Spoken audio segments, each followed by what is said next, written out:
I want you to do in a second is I want you to say 5, but I want you to hold up the number 3. Okay, ready? Yeah. 5. 5. Oh, that's weird. Oh, My horrible. brain literally went, "That's the wrong hand gesture, Mel." Your brain was like, stop, stop. That is because our brains also like to be congruent. So our brains use our gestures as truth telling. And so what happens is there's this really interesting cycle of if you want to show up as competent, the other thing you can think about in the first 10 seconds and then throughout is how can you demo a concept with your hands? Now, this is not interpretive dance. I don't want you to like, good morning. I'm so happy to be here. I love you. You're Right. hilarious. Okay, we don't have to do that. But there is a difference of, I'm so happy to be here. I want to talk about 2 different things in the meeting today. When someone holds up 2 and they say 2, not only does it make you look competent, I think, wow, it really is 2. You're also hooking the other person's brain to think, I better remember both. Mm. You become more memorable with more purposeful gestures. People believe your competence when your gestures and your words are congruent. A very easy one. What are mistakes Mm. that let's start with introverts. What are mistakes that introverts make when it Mm. comes to body language? Okay, so one of the biggest mistakes that we have identified, there's a lot of them, is with our facial expressions. So I think with our facial expressions, we forget how rich our face is in demonstrating emotions or cueing emotions. So a big mistake that I see is people will fake smile. I love smiling, but there is nothing worse than fake smiling. I do not believe in toxic positivity. So people have been told, smile, smile more, which I think is like the worst advice, right? I'm like, smile purposefully, don't smile more. So a really simple mistake is someone will say, yeah, I'm so happy to be here.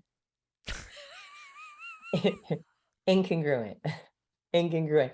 So what will happen is an introvert really wants to show up as their best self. They come with the best intention, or someone will hop on a video call and they're trying to be positive. And so they'll have a lot of incongruent messages by trying to show warmth with a fake smile. The problem is Dr. Barbara Wild and her associates, they actually looked at fake smiling.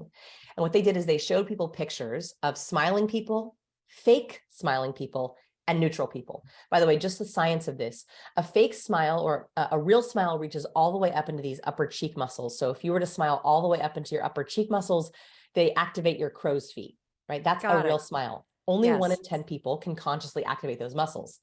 So they really do happen with authentic happiness. Okay. Fake smiles are only on the bottom half of the face. So if I was in a face mask, you could not see my fake smile Right, but you could see the smile lines in somebody's eyes. if it's real. So If a it's real. real smile you actually make with your eyes. Exactly. Exactly. Your Okay. upper cheek muscles slash eyes. Exactly. So what happens is what happened in this research experiment is she showed people pictures of real smiling people and people caught the happiness. It actually Mm. affected their positive mood. They felt happier. When people saw the fake smiles, they caught nothing. In other words, queuing for real happiness actually makes you more contagious. Fake happiness makes you less memorable. Nothing happens. So the biggest mistake that will happen with introverts is they want to come across as warm and their only tool in their toolkit is smiling. Problem is the good thing is there are many other warmth cues So you what can are the use. other warmth cues that you can use? Okay. So I would, if you're going to smile, smile for real. And Okay. please go look at your LinkedIn profile picture. Please go look at your dating profile pictures. I either want you neutral, sexy, or smiling all the way. No fake smiles. Okay. So make sure that smile is all the way up into your eyes. Because if you have a fake smile in your LinkedIn profile picture, you are literally signaling fake happiness, inauthenticity. So if you don't want to actually smile, that is totally okay. That's not your only warmth cue. Here are your other warmth options. 1, a head nod. So a slow triple nod, 1, 2, 3, is an immediate warmth signal, Wow. 1, 2, 3. Okay, we right? can do that, people. Easy. Yes. So, and by the way, the funny thing about this, the research found, this just tickles me, that when someone does a slow triple nod, mm-hmm, mm-hmm, mm-hmm, the other person speaks 67% longer. Wow. It's like a nonverbal dot, dot, dot. You're literally saying to someone, tell me more. I want to listen. I want to hear you. So a slow triple nod. I Oh, think they Mel, it's teach so that to good to see you. therapists, don't they? I think they Yes. they teach the therapist triple nod. Yes. technique. Mm-hmm. Mm-hmm. Right. So a slow triple nod, very easy. You don't have to smile. It's a warmth cue. The other thing that we found, we did this in LinkedIn profile pictures. If you add a simple head tilt, doop, you are seen as warmer. So if I tilt my head to the side, this is a universal response. If I want to hear something better, so if I say, Mel, do you hear that? We automatically tilt our head and expose our ear. That's a way that we want to hear better. And so when you are on a video call, on a date, in your LinkedIn profile picture, if you want to be seen as warm, you can tilt your head to the side as if to say, I am deeply listening. I am really trying to hear you. And it's much more natural than smiling maniacally. This is fascinating. So we've Easy. got the triple nod, everybody. We've got smile with your eyes. We've got tilt your head slightly. What are other warm cues? Okay, so other warm cues, vocal. So let's talk about vocal. So those were three nonverbal cues. Vocal, remember, is the one that we often forget. You have a lot of power in your voice. So Mm. another warmth vocal cue is what I call vocalizations. Ooh, do we love a vocalization? So a vocalization is surround sound listening. It's showing that you're listening. So this is going to immediately make me sound warmer. Oh, I Ah, just did that. Ooh, I'm ah, very warm. ooh. Yes. Mm. So actually, you have a very good balance, smell of warmth and competence. I was going to say you when you asked for an example, but I was like, that's way too brown nosy, so I didn't. But you have a very good warmth and competence because you will vocalize for me. So as a speaker, when you nod at me, I can see you nodding right now, Oh, right? yeah. I'm just When you doing it naturally. Yeah, and that encourages me as a speaker. I'm doing good. That makes my crunchiness smoother. So, Oh, that's right. so awesome. So your warmth cues are gifts to awkward people. When you show someone who's crunchy, awkward, afraid, I'm listening to you. That was interesting. Oh, aha. You are gifting them lubricant. You are saying, you got this, girl. Like, I'm listening. I am hearing you. This is super smooth, which then makes me more smooth. And so there's two sides of why I wrote this book. Yes, I want you to be more charismatic, but I also want you to be more inspiring. I want you to be contagious in a way that's gifting warmth and competence. Mm. And so adding vocalizations is a very easy way, especially for my introverts. Remember, my introverts, I want to teach you how to be heard without being loud. So nonverbal cues, vocalizations, that's a way for you to participate in conversation without saying a word.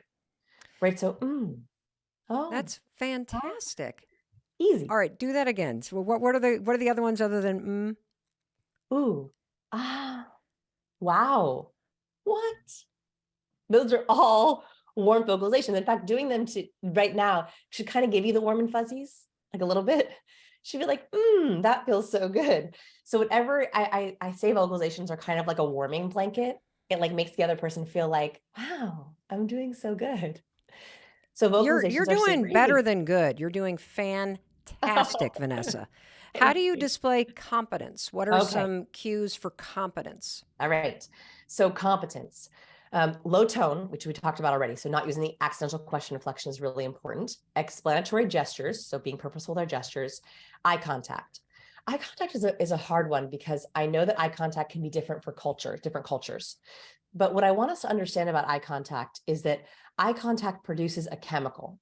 So when we mutually gaze, and they even found this happens through a screen. So if I make eye contact with the camera, we also produce this chemical oxytocin. Hmm. Oxytocin is a very complicated chemical. It does a lot of things in our body, but for social purposes, oxytocin is the chemical of connection. When we are making eye contact, when we first meet someone or we hop on video, our bodies go, oh, we're both mutually gazing. We must be friend, not foe. Therefore, let me produce the chemical that allows me to trust. The more oxytocin that's in our bodies when we're communicating, the more open we are, the more we say yes, the more we feel like, I'm on the same page with this person. So eye contact is one of the fastest ways to get or gift oxytocin. Now, the amount of oxytocin is different. I do not believe, and I really want to repeat this, I do not believe in 100% eye contact. Oh, thank Oh, God. oh Okay. Because no. for somebody with, I have ADHD, and I've noticed every time I read anything about body language, you're lying if you look away. And I'm like, I have a hard time holding eye contact for a long period of time. And I know it has to do with the ADHD. That is correct. So let's talk about this. First of all, I want to talk about looking up to the left is lying, because that's a myth I want to bust. Second, the worst advice that bad body language books give is make more eye contact. No, eye contact is great and it can produce oxytocin, but actually we should not be making 100% eye contact or even 80 or 90% eye contact. That is a territorial gesture. Our bodies know that when we're trying to process something mentally, we look away. So for example, if I were to ask you to do some math with me, Mel, if I were to say, Mel, what's 10 times 10 plus Uh, 5 minus, oh, wait, I'm not gonna make you do it, but you well, immediately break eye it's contact. 105. Okay. I looked up to do the math. Yeah, you looked up. I never noticed that, but you're right. I looked up to go like I looked up at an imaginary chalkboard and That's it. imagined 10 times 10 plus 5, 105. And this is a really important thing for humans to do. Why? If I ask you a complicated question, a technical question, even a memory-based question, oh, tell me about your last job, tell me about your last girlfriend, you need to look up to access the memory or to access the knowledge. You So do? Like, is that like a neurological thing? yes, because when think about this from a chemical perspective, when we are talking and we are bonding, I want to make eye contact. But if you ask me a hard question about my past or a math problem, I need to break the eye contact, stop producing the oxytocin so I can access that memory. So it's our brain's way of saying, don't give me too much input. I need to access this input and this information over here. So that's why it can be so confusing for people who are trying to make more eye contact. No, Right. I want you to make eye contact when you want to bond with someone. Absolutely, especially in the first few seconds. But when you're processing or accessing information, I actually want you to look away because you're going to give a better answer. And humans understand this, right? So if you were to ask me a very hard question that I didn't know the answer to, and I went, huh, that's a great question, you are more likely to believe my answer because I Oh, looked wow. away to process it. That's Yeah. fascinating. So that's the first thing I want to bust about eye contact is do not feel pressure to make more eye contact. Competent people make purposeful eye contact. Competent people, they know that when they're trying to bond and connect, they're right at you. But when they're trying to access a competent answer, they're accessing it over here or over here or over Hmm. here. So that's actually a mark of competence. It's also a way to pause, to introduce, I am deeply thinking about what you just said, so I can give you a really good answer. Second thing is we have done a ton of lie detection research in our lab. In fact, we have one chapter on lie detection in the book. I almost put it into its own book because it's so much research. I want to bust a myth. Looking up to the left or looking up to the right does not mean someone is lying. That means someone is accessing different information. What I do think that people should do is know their lying tells. I think a fundamental piece of information every single person should know about themselves is what they do when they lie. So here's what Oh, I want wait, you to do. hold on. Let me just make sure I'm. So you're not saying, here's a tell when someone else is lying. You're saying, what is the tell when you're lying? That's it. Oh, why do I need to know that? You need to know that because you need to know when you are accidentally signaling inauthenticity. Because what can often happen is you should know your own lying tell because hopefully you're not lying a lot. But oftentimes people will do their lying tell when they're not even lying, when they're Oh, nervous or okay. afraid. And it's W- signaling to the world, I'm nervous and afraid. What's your lying tell? So my lying tell is I hide my hands. So my hands get really cold and I usually hide them or I clench them. So if you see me ever have like a clenched fist, I'm like, keep it together, keep it together, keep it together, keep it together. So a clenched fist or white knuckling it, or I hide my hands. I also use a little bit of a disgust microexpression. So we talked about fear as a microexpression. Disgust is when we crinkle our nose up and we flash the whites of our teeth. This is like if I were to say, oh, I smell something bad, disgust is a really common lying red flag because liars, including myself, we hate lying. It makes us feel dirty. Literally, lying makes us feel dirty. Liars will often use more Purell afterwards because it makes them feel physically dirty. So you'll see people, if you ask someone, so what do you think of the new girl? Oh yeah, she's nice. Yeah. You've got a disgust face as you say that. Yes, And now as I'm watching you, I'm like, you're lying because totally. you're saying she's nice, but your face says disgust. Yeah. So So how that's do you though know your own tell? Because I'm sitting here trying to think, no, well, I'm gonna give you the I don't know what most it is. fun. This is a fun Friday night. If you're willing to kind of do this with a couple friends, it's really fun to do this. I highly recommend doing this with your partner. My partner and I know our each other's tells, which has made Okay. our marriage super honest, which I love, like radical honesty. I'm all about it. So here's what I want you to do. Okay. Get ready, Chris. Okay. Date night. Get ready. One, if you can film this also, it's helpful to rewatch it together. Oh, First, I God. want you to open up your camera or your phone. One, I want you to tell me what you had for breakfast yesterday. Okay. The I reason for can't this is remember. a recall test. You need to know what you look like when you're recalling truth. You will notice you'll probably look up to the left or look up to the right, Yeah, I looked to touch the your left. face or touch your face. I looked to the left and then I looped my head around. Okay, so that's, and you also were tapping your foot. You're shaking Was your foot. I? Oh, I was? Okay. Yes, yes. Okay, cool. Okay, so that's your recall test. That's what you look like when you are accessing truthful information. You're Great. right. You know why I click my foot? It's like I'm cranking the brain back up. Come on. I Okay, still get it. can't remember what the hell I had for breakfast yesterday, even though I'm cranking the foot and I'm looking to the left, but It's because you're okay. like, what was it? What was it? What was What it? What is was it? today? Yesterday was Sunday. I can't remember what I had for breakfast. If I made you sit and think about it, by the way, it's okay if it takes you a couple of seconds to think about it. We'll see exactly what you look like or what Mel looks like when she's recalling truth. Oh, I'm Right? like scrunching my face up right now. Yeah. I'm not sure I had breakfast yesterday. And that could be the answer. Yeah, I don't think I ate breakfast yesterday. So we just Okay. saw what Mel looks like when she is recalling truth. Okay. Right? Okay. That's very important to know about someone, because if you ask your teenage daughter, did you hear about the drug incident at school? And they use truthful recall cues, you're good. Right? Okay, cool. I like Truthful this game. recall. Yeah. So how do I know when I'm lying? It's coming. Okay. Okay, good. So the second question I want you to answer to camera, and by the way, what was it? What did I have for breakfast? I don't think I ate anything. Okay, good. Okay, got it. So you can do this all in one take. It's even better. Like, I like the pausing. We want to see what you do in those moments of like, what was it? What was it? Okay. Second question. I want you to tell me your most embarrassing story. The more embarrassing, the better. I want you to deliver it right to camera. This is how you look when you're recalling something that makes you nervous. The Oh, biggest mistake that we make in lie detection is we confuse nervousness for guilt. got it. They are different. So when you recall your most embarrassing story, and I want you to like feel it, like really feel it, I want you to see what you do when you're nervous. That's your nervous tell. And those are also things you don't want to show when you're trying to come across as confident, because they're your nervous leaks. So common nervous tells are mashing the lips. Oh, I think I just did that. Yeah, we like try to hold it in. Yeah.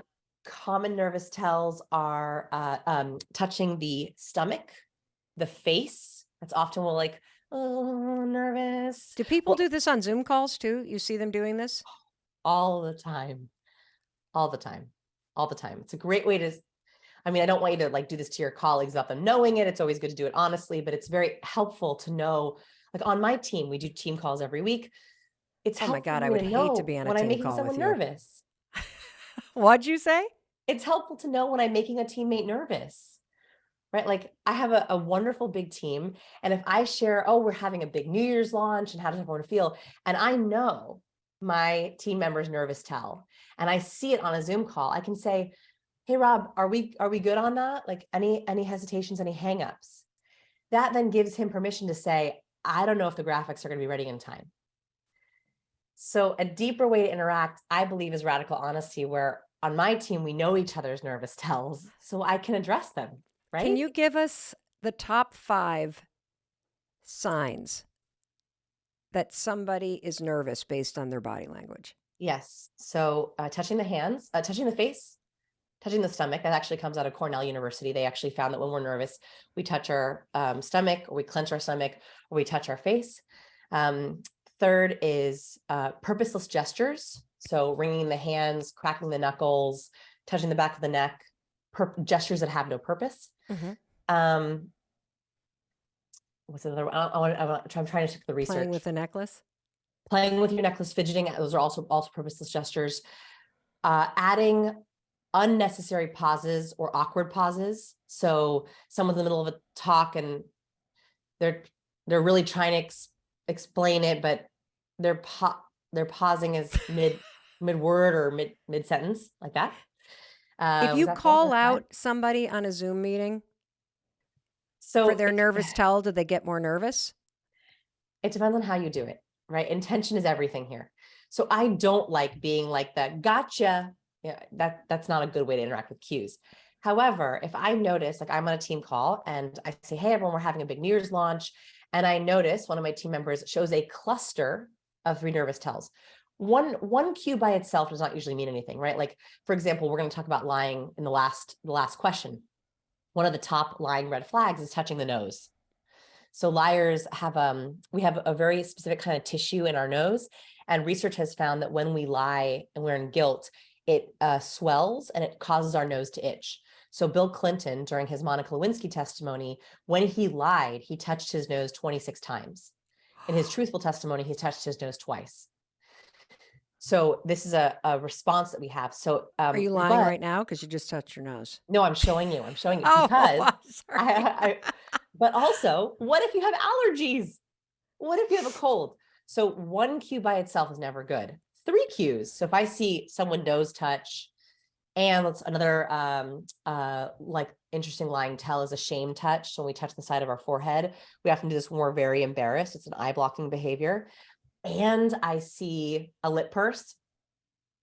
So we press our lips into a hard line. That's 3 very, very big red flags in a row. That's when I either will pause the Zoom call and I'll be like, hey, everyone, I just want to check in. Rob, does this sound doable to you, this launch timeline? Are we good on this? Anything that I should know or that we're not thinking about? That's me, not me saying, Rob, I saw you touch your nose, which is like terrible, but it's me checking in with him. Or I might afterwards hang up the Zoom call, text him or call him or email and say, hey, are you good with the launch? I just want to make sure. So I believe in that. Got it. Okay. That's Okay, super so- cool. So how do I tell what my lying tell is? Okay, so the last question. So we did what you had for breakfast, your most embarrassing story. The last one is the most important. I want you to make up an embarrassing story that did not happen to you and tell it to the camera and try to convince me it happened to you. This is an example of what you do when you're trying to make up a completely false story, and you will see exactly what you do when you lie. Wow. That's so cool.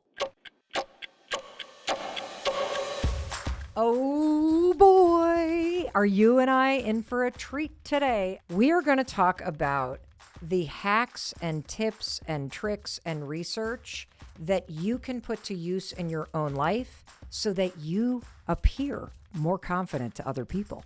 It's going to help you make the impression and the impact with other people that you really want to make.